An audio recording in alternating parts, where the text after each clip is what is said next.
Good morning friend. लगभग micro finance sector की companies का रिजल्ट आ गया है, कौन कॉल हो गया है, सब हो गया है।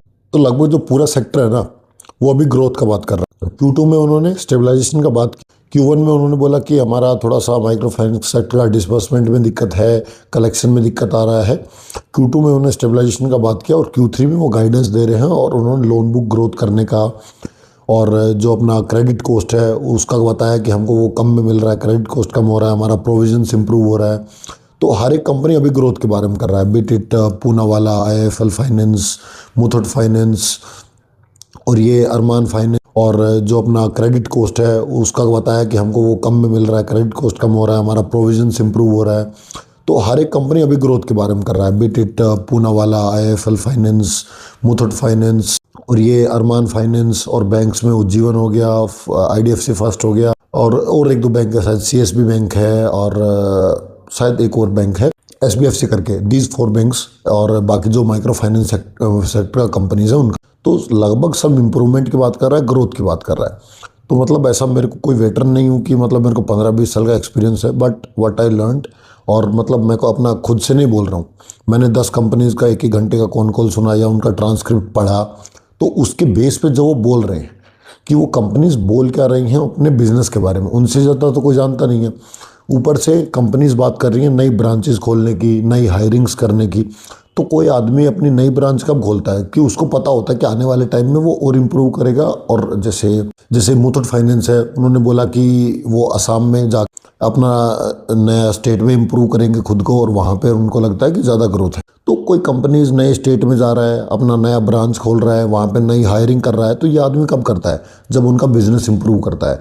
और वैसे भी हमें मतलब इन्वेस्टिंग में क्वालिटेटिव मैटर्स भी तो देखते हैं ना।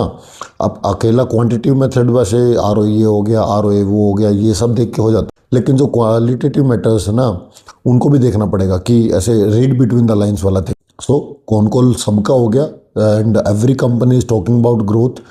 और मेनली वो बोल रहा है कि अभी स्टेबलाइजेशन हो गया, हम ग्रोथ के ऊपर जा रहे हैं और गाइडेंस दे रहे हैं। कोई कंपनी गाइडेंस तब देती है जब वो पूरे अपने कॉन्फिडेंस में होती है कि yes we can do this. और उनका डिसबर्समेंट का इंप्रूव हो गया नंबर, ROE का नंबर पॉजिटिव डायरेक्शन में जा रहा है, ठीक है। और एसेट क्वालिटी लगभग सबका सेम है।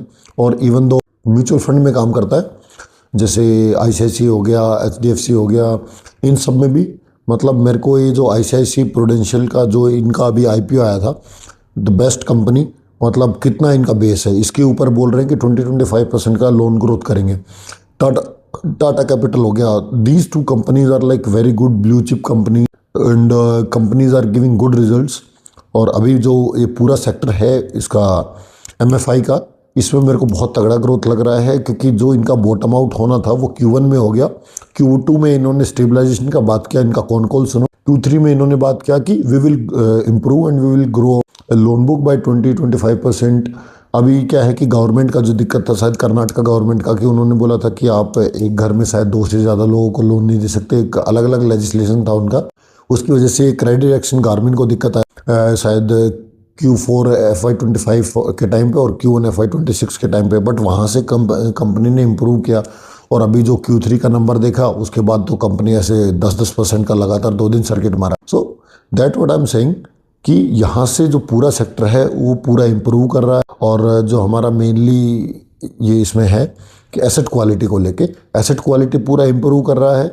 और एसेट क्वालिटी के बाद में जैसे इनका जो रॉ मटेरियल है, क्रेडिट कॉस्ट की, मतलब ये भी तो कंपनी कहीं से पैसा लेता है और फिर आगे लोन पे देता है ना, तो इनका जो क्रेडिट कॉस्ट है वो इम्प्रूव हो रहा है, डिसबर्समेंट का नंबर इम्प्रूवमेंट हो रहा है और जो इनका प्रोविजन है वो बहुत स्ट्रॉन्ग है। मतलब एसेट क्वालिटी ओवरऑल पॉजिटिव की तरफ जा, ROE नंबर ऊपर जा रहा है। So what else you need as a shareholders. और जो कंपनीज का मैंने नाम लिया, नॉट रिकमेंडेशंस, और इनमें से कुछ कंपनीज मेरे पोर्टफोलियो का पार्ट हो सकता है। Still clearly saying not a recommendation, but you should look at the companies in the MFI sector.